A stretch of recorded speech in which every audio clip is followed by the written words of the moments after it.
जय हिंद दोस्तों, स्वागत है आप सभी लोगों का आपके अपने YouTube channel exam express pro में। तो दोस्तों, आज ये हिंदी की क्लास है और हिंदी में मैं आज आप लोगों को वाक्य पढ़ाऊंगा। ठीक है, मैंने लास्ट वीडियो में आपसे बताया था कि वाक्य में मिश्रित वाक्य क्या होते हैं, संयुक्त वाक्य क्या होते हैं, वो पूछ लेता है। ठीक है, उनकी पहचान पूछ लेता है, ऑप्शन में वाक्य दे देता है। ठीक है, तो आज हम पढ़ेंगे वाक्य। तो क्लास को शुरू करने से पहले दोस्तों, अगर आप चैनल पर नए हैं तो चैनल को सब्सक्राइब कर लीजिए, बेल आइकन को क्लिक कर लीजिए ताकि हर एक वीडियो आप सभी को मिल सके। ठीक है, हमारे चैनल से रिलेटेड जितनी भी वीडियो है वो आप सभी को मिल सके। तो चलिए देख लेते हैं वाक्य के भेद। ठीक है, वाक्य क्या होता है आप सभी को पता है, सेंटेंस क्या होते हैं। ठीक है, तो वाक्य के भेद कितने होते हैं, वाक्य को हम पढ़ेंगे दो तरीके से हम वाक्य को पढ़ने वाले हैं। एक रचना के आधार पर, ठीक है, और दूसरा अर्थ के आधार पर। यानी कि दो तरीके से हम इसको पढ़ने वाले हैं। ठीक है, दो तरीके से हम इसको पढ़ने वाले हैं, रचना के आधार पर और अर्थ के आधार पर। ठीक है दोस्तों, रचना के आधार पर तीन प्रकार के पढ़ेंगे। ठीक है, वाक्य है दो प्रकार के, यानी कि वाक्य को पढ़ेंगे दो प्रकार से, रचना के आधार पर पढ़ेंगे, अर्थ के आधार पर। लेकिन रचना के आधार पर भी तीन तरह के होते हैं वाक्य। कौन कौन से? एक तो सरल या साधारण वाक्य, दूसरा मिश्र या मिश्रित वाक्य, तीसरा संयुक्त या जटिल वाक्य। ठीक है, और जी अर्थ के आधार पर कितने होते हैं? अर्थ के आधार पर ये 8 होते हैं। कौन कौन से? विधि या विधानवाचक वाक्य, निषेधात्मक नकारात्मक वाक्य, इच्छावाचक वाक्य, आज्ञावाचक वाक्य, प्रश्नवाचक वाक्य, विस्मय या संबोधन वाक्य। ठीक है, संदेहवाचक वाक्य, संकेत या संबंधवाचक वाक्य। ठीक है, तो इन सब को आज हम पढ़ने वाले हैं। तो सबसे पहले हम कहाँ से स्टार्ट करेंगे? सबसे पहले हम करेंगे सरल या साधारण वाक्य, यानी कि रचना के आधार पर।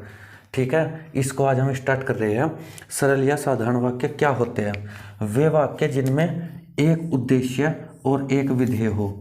ठीक है, अब आप कहेंगे कि उद्देश्य क्या होता है, विधेय क्या होता है। मैंने आप लोगों के सामने ये जो एग्जाम्पल लिखा है, इसमें जो मोहन है, ठीक है, ये क्या है? कर्ता। तो कर्ता ही क्या होता है? कर्ता ही उद्देश्य होता है। ठीक है, कर्ता ही क्या होता है? उद्देश्य होता है। और खेलना क्या है? खेलता है, ये है क्रिया। ठीक है, ये क्या है? ये क्रिया है। और क्रिया ही क्या होती है? क्रिया ही विधेय होती है। ठीक है, कर्ता क्या होता है? कर्ता उद्देश्य होता है, क्रिया होती है विधेय। इस बात का आप ध्यान रखिएगा। इसमें वाक्य में या तो ऐसा वाक्य आपको मिल सकता है, बिल्कुल सिंपल सा साधारण वाक्य। ठीक है, या फिर क्या होगा?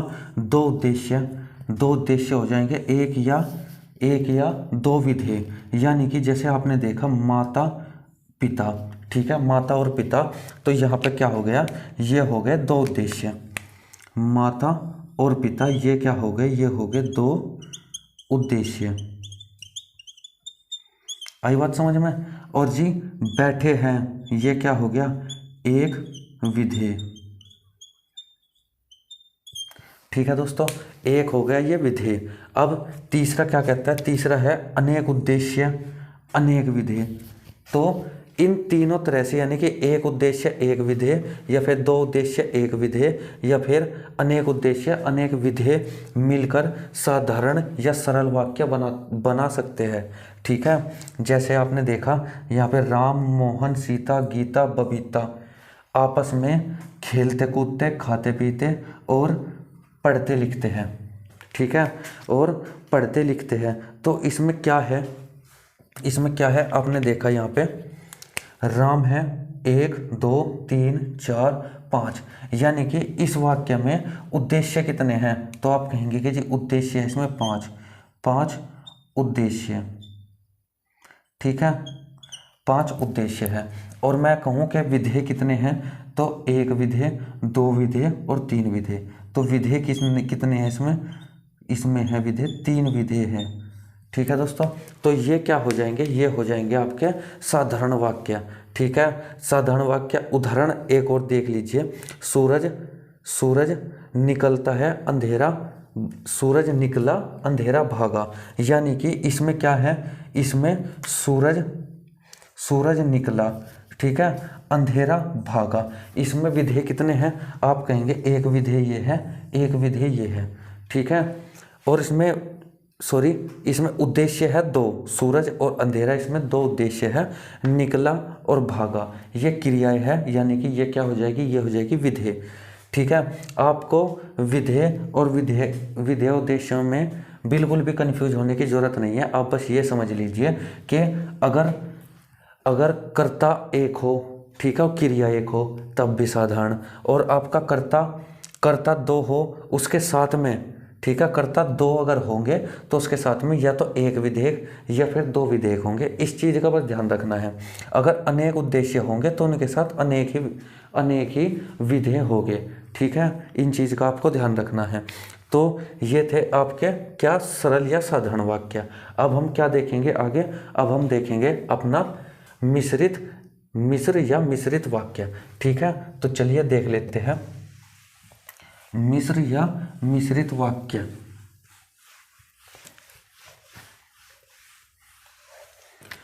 तो दूसरा क्या है? दूसरा है मिश्र वाक्य या मिश्रित वाक्य, जहां किसी वाक्य में दो क्रियाएं परस्पर, ये देखो ध्यान से, दो क्रियाएं परस्पर निर्भर रहती है, ठीक है।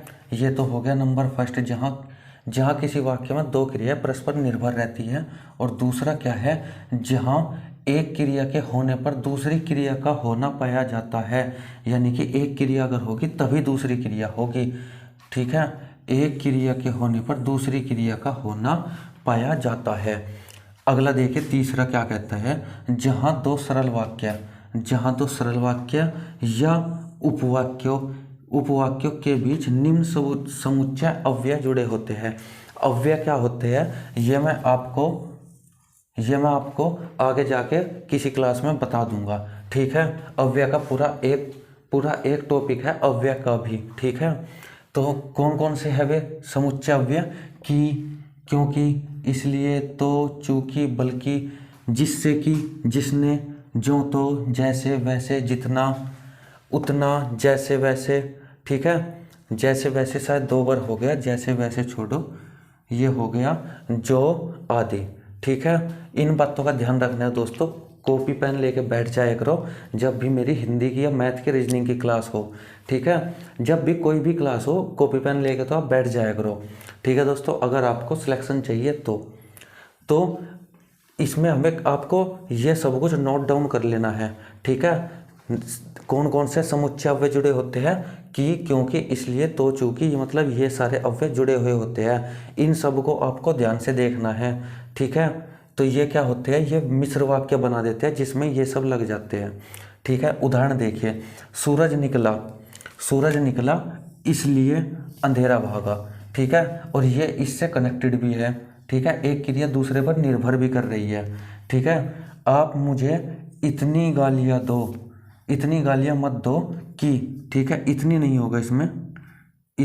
होगा इसमें होगा कि, क्योंकि आप मुझे इतनी गालियां मत दो कि झगड़ा हो जाए। कनेक्ट कौन कर रहा है इसको? की कर रहा है कनेक्ट, ठीक है। बिजली चमकेगी तो बारिश होगी, ठीक है। कि क्या कनेक्ट कर रहा है? ये उपवाक्य होते हैं, उपवाक्य यानी कि छोटे वाक्य, ठीक है। बिजली चमकेगी तो बारिश होगी, तो इसमें क्या हो गया? ये सब क्या हो गए? ये सब हो गए आपके समुच्चय अव्यय। जो ये जुड़े हुए हैं इनको बोलेंगे हम समुच्चय अव्यय, ठीक है। लेकिन ये जिसमें जुड़े हुए होंगे वो हो जाएगा आपका मिश्र वाक्य, मिश्रित वाक्य, ठीक है। आई बात समझ में? जैसे इसमें देख लीजिए, जितनी आमदनी उतना खर्च, ठीक है। जितनी आमदनी है, ठीक है, उतना खर्च है, ठीक है। यानी कि जितना और उतना इसमें क्या हो जाएगा? देखो उतना भी लिखवा रखा मैंने और भाई जितना भी, ठीक है। जितनी आमदनी उतना खर्च, यानी कि इसमें ये अव्यय हो जाएंगे, ठीक है। चलिए आगे। पांचवा है, उसको पकड़ो जिसने पैसे चुराए हैं। जिसने, उसको पकड़ो एक उपवाक्य हो गया, जिसने पैसे चुराए हैं, ठीक है। जिसने से इसको कनेक्ट किया हमने, और यहाँ पे जितनी आमदनी उतना खर्च, ठीक है। आप इसको रहने दो क्योंकि ये स्टार्टिंग में लगा हुआ है, ये अव्यय नहीं है, ठीक है। ये तो जितनी आमदनी, ये इसको कनेक्ट कर रहा है खर्च से, ठीक है। जितनी आमदनी उतना खर्च। अगर स्टार्टिंग में लगा हुआ है ये, तो ये कनेक्ट नहीं कर रहा है समुच्चय अव्यय के बीच में, ठीक है, बीच में होना चाहिए, ये नहीं होगा। आई बात समझ में? इस बात का ध्यान रखिएगा, समुच्चय अव्यय अगर बीच में आए तो ही मिश्र वाक्य होंगे। चलिए अब चलते हैं अपने तीसरे की तरफ। तीसरा क्या है? संयुक्त वाक्य। आपको इसमें ध्यान रखना है, ये भी इम्पोर्टेंट है एग्ज़ाम के लिए और ये भी बहुत ज़्यादा इम्पोर्टेंट है एग्ज़ाम के लिए, ठीक है। ये भी इम्पोर्टेंट है आपका, ठीक है। मिश्र या मिश्रित वाक्य, इसमें से भी एक वाक्य दे देगा वो, और उसमें से आपको पहचानना है कि वो मिश्रित वाक्य संयुक्त वाक्य है। अब मैं आपको बताऊंगा संयुक्त वाक्य जब हम पढ़ेंगे कि इनमें कैसा कन्फ्यूजन रहता है, ठीक है, वो देखेंगे। संयुक्त वाक्य, जहाँ किसी वाक्य में क्रिया परस्पर निर्भर न हो, इस चीज़ का ध्यान रखिएगा। मिश्रित वाक्य में क्रिया निर्भर होती है और संयुक्त वाक्य में क्रिया निर्भर नहीं रहती। किंतु दो उपवाक्य, सरल वाक्य या मिश्रित वाक्य, ठीक है, निम्न समुच्चयों से परस्पर जुड़े हुए होते हैं, ठीक है। कौन से हैं? इनका ध्यान रखना है आपको और इनका ध्यान रखना है। यहाँ देखिए, किंतु, परंतु, लेकिन, वरन, यद्यपि, तथापि, और, या, व, तथा, अथवा, ठीक है। ये सारे क्या होते हैं? ये सारे होते हैं समुच्चय अव्यय होते हैं ये भी, लेकिन इनमें और इनमें फ़र्क है। आप इस चीज़ का ध्यान रख लीजिएगा। अगर ये आएंगे आपको ये याद ही रखने पड़ेंगे दोस्तों, ठीक है, और याद रखने के लिए आपको नोट्स बनाने पड़ेंगे, तो नोट्स आप बना लीजिए, ठीक है। क्योंकि इसलिए ये तो सब हो गए मिश्र वाक्य में, और किंतु, परंतु, लेकिन, वरन, ये सब क्या हो गए? ये हो गए संयुक्त वाक्य में। आप जैसे भी चाहे इनको याद कीजिए, ये बहुत ही ज़्यादा इम्पोर्टेंट है और यहाँ से एक दो क्वेश्चन पूछ लिया जाता है, ठीक है। चलिए, तो अब आपको पता चल गया कि इसमें डिफरेंस क्या है, यानी कि इनमें तो बीच में किंतु, परंतु, लेकिन, वरन आएगा, और क्या होगा, और क्रियाएं परस्पर निर्भर नहीं होगी संयुक्त में। कैसे नहीं होगी और कैसे होगा? राम व लक्ष्मण भाई थे, ठीक है, राम व लक्ष्मण, ठीक है। इसमें क्या आया? व आ गया, यानी कि राम को लक्ष्मण से कनेक्ट कर दिया व ने, और भाई थे, ठीक है।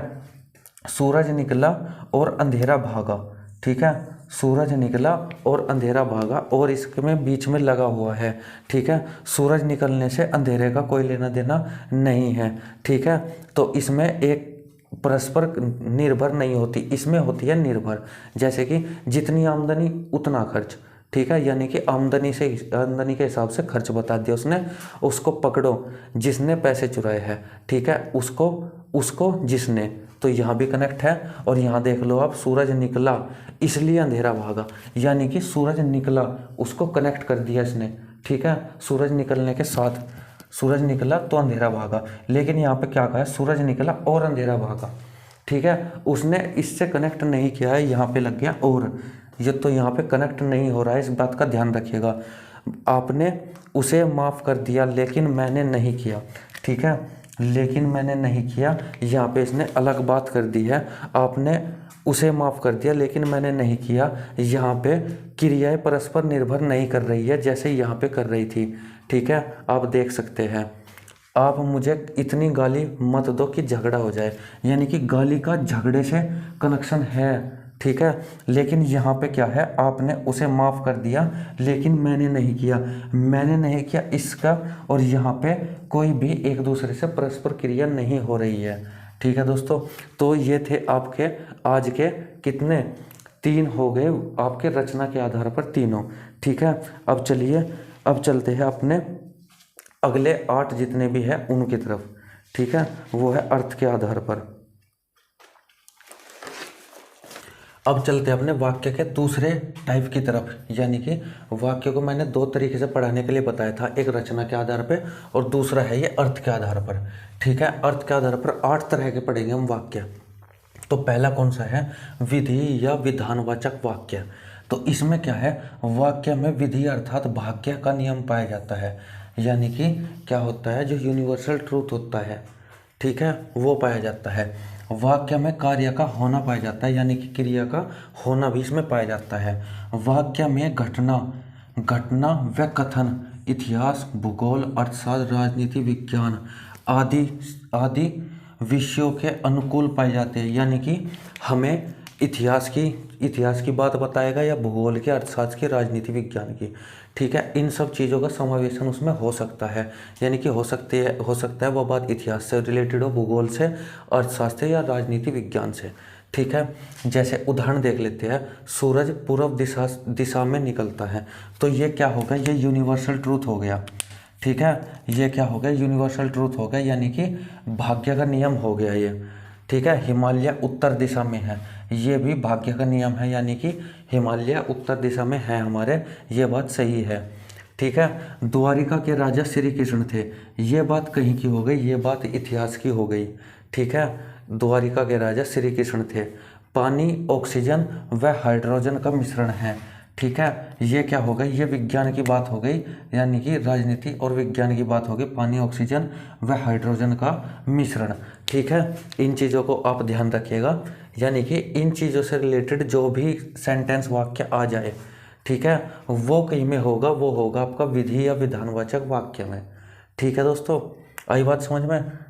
चलिए अब चलते हैं अपने अगले, यानी कि निषेधात्मक। जैसे कि नाम से पता चल रहा है कि ये निगेटिव सेंटेंस होते हैं। क्या होते हैं, निगेटिव सेंटेंस। निगेटिव सेंटेंस में हमेशा निगेटिव वर्ड होता है, वाक्य में कार्य का न होना पाया जाता है। निषेधात्मक शब्द जैसे कि न, ना, मत, नी, नहीं, मना करना, वर्जित, निषेध का प्रयोग होता है, ये आप सभी को पता ही होगा। जैसे यहाँ धूम्रपान करना वर्जित है। ठीक है, ये निगेटिव वर्ड आ गया। यहाँ गाड़ी खड़ी करना मना है, ये भी आ गया। शोर मत करो। ठीक है, तो ये सब क्या हो गए, ये सब निगेटिव वर्ड्स हो गए, यानी कि नकारात्मक वाक्य। ठीक है, तो ये तो सिंपल था। अब आते हैं इच्छावाचक वाक्य। तो इच्छावाचक वाक्य क्या है, जिस वाक्य में इच्छा, आशा, दुआ, बद्दुआ, धमकी, इन सभी का भाव होता है, वे क्या होते हैं, वे होते हैं इच्छावाचक वाक्य। जैसे कौन कौन से, चलो एक एक कप चाय हो जाए, चलो एक एक कप चाय हो जाए, तो इस वाक्य में क्या प्रकट हो रही है, इच्छा प्रकट हो रही है। ठीक है, तो ये भी क्या हो जाएगा, इच्छावाचक। जैसे मैं तुम्हें मार डालूंगा, इसमें क्या पता चल रहा है कि धमकी दी जा रही है, तो ये भी क्या हो जाएगा, ये भी इच्छावाचक हो जाएगा। तीसरा है आपकी यात्रा मंगलमय हो, इसमें क्या करा जा रहा है, इसमें क्या किया जा रहा है, इसमें आप कहेंगे कि जी का शुभकामनाएं। ठीक है, शुभकामनाएं दी जा रही है, तो ये क्या हो गया, इसमें आ जाएगा क्या, दुआ। ठीक है, दुआ की जा रही है इसमें, आपकी यात्रा मंगलमय हो, इसमें शुभकामनाएं दी जा रही है, शुभकामनाएं भी इसी में आएगा। ठीक है, इच्छावाचक वाक्यों में। चलिए अब चलते हैं अपने चौथे, यानी कि आज्ञावाचक वाक्य। आज्ञावाचक वाक्य में आज्ञा, आदेश, निवेदन, अनुमति, सलाह, सुझाव, इन सभी का भाव होता है। ठीक है, यानी कि ये शब्द जिसमें इन शब्दों का भाव जिस वाक्य में होगा, वे वाक्य आज्ञावाचक होंगे। ठीक है, रामू एक गिलास पानी लाओ, यानी कि इसमें क्या हो गया, एक गिलास पानी लाओ, ये हो गया आज्ञा दी है। ठीक है, कृपया गंदगी न फैलाए, इसमें क्या दिया गया है, आप कहेंगे कि जी इसमें सुझाव दिया गया है। क्या दिया गया है, सुझाव दिया गया है इसमें। ठीक है, आप जा सकते हो, इसमें क्या दिया गया है, इसमें क्या दिया गया है, इसमें आदेश दिया गया है। ठीक है, आप जा सकते हो, सॉरी, अनुमति दी गई है। अनुमति होता है जाने के लिए कहना। ठीक है, कि आप जा सकते हो, इसमें हो जाएगा अनुमति। ठीक है दोस्तों, तो इस तरीके से आपको ये सभी याद करने हैं और आपको बिल्कुल भी कंफ्यूज नहीं होना है मिश्र वाक्य में और संयुक्त वाक्य में। ठीक है, इन सब का उससे भी लेना देना है। हम आपका कोई भी सेंटेंस ले लेते हैं, यहाँ गाड़ी खड़ी करना मना है, परंतु अगर आप पैसे दे तो खड़ी कर सकते हैं। ठीक है, परंतु जोड़ दिया हमने इसमें, तो परंतु मैंने कहीं में बताया, लेकिन वरन परंतु वो बताया था मैंने आपका संयुक्त में। तो वो क्या हो जाएगा इनसे, यानी कि इनसे संयुक्त और मिश्र भी बन सकते हैं। इनसे आप बिल्कुल भी कंफ्यूज नहीं होइएगा। बस आपको ये पता करना है कि जिसमें आज्ञा, निवेदन, अनुमति ये आ जाए वो हो गया आज्ञावाचक, और जिसमें इच्छा, आशा, दुआ, बद्दुआ ये आ जाए वो हो जाएगा इच्छावाचक।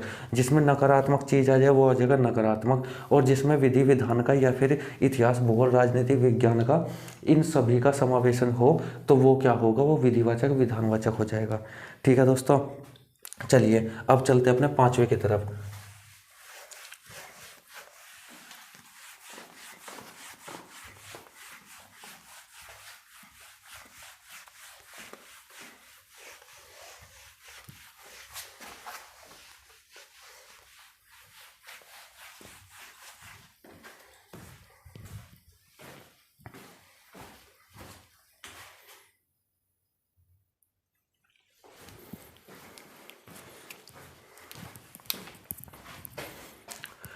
तो अगला देखते हैं, अगला है पांचवा, कौन सा है, प्रश्नवाचक। नाम से पता चल रहा है इसमें प्रश्न का बहुत होता है, यानी कि कौन, कहाँ, कब, क्यों, कैसे ये होता है, वो प्रश्नवाचक चिन्ह लगा हुआ आता है। ठीक है, इसको समझाने की कोई ऐसी कोई खास चीज़ है नहीं है, इसमें कहाँ आ गया और इसमें क्या आ गया, यानी कि प्रश्नवाचक शब्द जिसमें लगा होता है वो प्रश्नवाचक। देख लेते हैं, छठा देख लेते हैं अब, संदेहवाचक। संदेहवाचक क्या होता है, जिसमें शायद, हो सकता है, लगता है, संभव है, ये सारे शब्द आते हैं। जैसे शायद मैं कल ना हूँ, तो इसमें थोड़ा सा क्या हुआ, इसमें थोड़ा सा संदेह हुआ। लगता है आपने तैयारी अच्छे से नहीं की है। ठीक है, तो इस तरह के क्वेश्चन क्या हो जाएंगे, संदेह, इस तरह के वाक्य क्या हो जाएगा, संदेहवाचक वाक्य, जिनमें हमें संदेह, संदेह लगता है, हो सकता है, ये शब्द आते हैं। ठीक है, अगला है सातवां, संकेत। ये था संदेह, ये है संकेत या संबंधवाचक। ठीक है, संदेह या संबंधवाचक। सारे मिश्र वाक्य संकेतवाचक होते हैं, संकेतवाचक वाक्य है। सारे जितने भी मिश्र वाक्य है सारे के सारे क्या है, सारे के सारे संबंधवाचक है। कैसे, जैसे इसमें क्या होता है, जहाँ एक क्रिया के होने पर दूसरी क्रिया के होने का संकेत मिलता है। आप पीछे जाके अगर देखेंगे कि मैंने मिश्र वाक्य में क्या लिखवाया, तो मिश्र वाक्य में मैंने यही लिखवाया कि एक क्रिया दूसरे पर परस्पर निर्भर रहती है। कैसे, जैसे बिजली चमकेगी तो वर्षा होगी, गांधी जी ने कहा था कि सदा सत्य बोलो। तो इसमें क्या है, इसमें तो, कि, जैसे, वैसे ये सब जुड़े हुए हैं, तो ये हो गए एक टाइप के मिश्र वाक्य। तो मिश्र वाक्य को ही हम कह सकते हैं संकेत या संबंधवाचक वाक्य। ठीक है, आई बात समझ में। तो ये होता है क्या, ये मिश्र वाक्य के समान है, मिश्र वाक्य के तरह का है ये। ठीक है, यानी कि जितने भी मिश्र वाक्य होते हैं वो सारे संकेत या संबंधवाचक वाक्य होते हैं। ठीक है, अब अगला है और आज का लास्ट है, क्या है, विस्मयबोधक या संबोधन वाचक। यानी कि विस्मयबोधक, जिसमें शाबाश, देखो ये रहे, इसमें आश्चर्य होता है, हर्ष होता है, शौक होता है, ग्लानि या घृणा होती है। ठीक है, आशीर्वाद। कहने का मतलब क्या है, जैसे मैंने कहा शाबाश, आपने तो कमाल कर दिया। ठीक है, तो इसमें क्या हुआ, ये क्या हुआ, शाबाश आपने तो कमाल कर दिया, यानी कि इसमें क्या हो जाएगा, इसमें हो जाएगा विस्मय बोधक वाक्य। ठीक है, अजी, अजी आप तो सुनते ही नहीं। ठीक है, जैसे काश। ठीक है, काश क्या हो जाएगा, काश हो जाए, काश हो जाएगा, यानी कि उसने उम्मीद की है। ठीक है, मैं भी उड़ सकता। तो ये शब्द जिसमें आते हैं, यानी कि जैसे मैंने कह दिया आ, जैसे वह मर गया। ठीक है, तो ये क्या हो जाएगा, इसमें भी क्या हो जाएगा, विस्मय बोधक वाक्य ये हो जाएगा। यानी कि कहने का मतलब ये है, एक्सक्लेमेटरी जितने भी शब्द होते हैं वो किस में आते हैं, वो आते हैं विस्मय बोधक में। ठीक है, या फिर संबोधन, हम किसी को आवाज़ लगाए, अजी सुनते हो। ठीक है, तो ये सब क्या आ जाएगा, ये सब आ जाएगा इसमें आपका विस्मय बोधक संबोधन में। ठीक है, तो दोस्तों ये थी आपकी आज की हिंदी की क्लास। और दोस्तों मैं कोशिश पूरी कर रहा हूँ कि आपके आने वाले जीडी के पेपर से पहले पहले आपकी हिंदी सारी कवर हो जाए।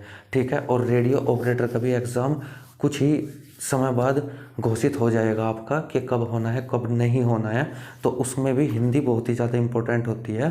तो इनके आसपास ही मैं आपका सारा सिलेबस करवा दूंगा। ठीक है दोस्तों, सिलेबस की आप चिंता बिल्कुल मत करिएगा, जो भी आपका इम्पोर्टेंट होगा मैं उसको पहले करवाता हुआ चल रहा हूँ।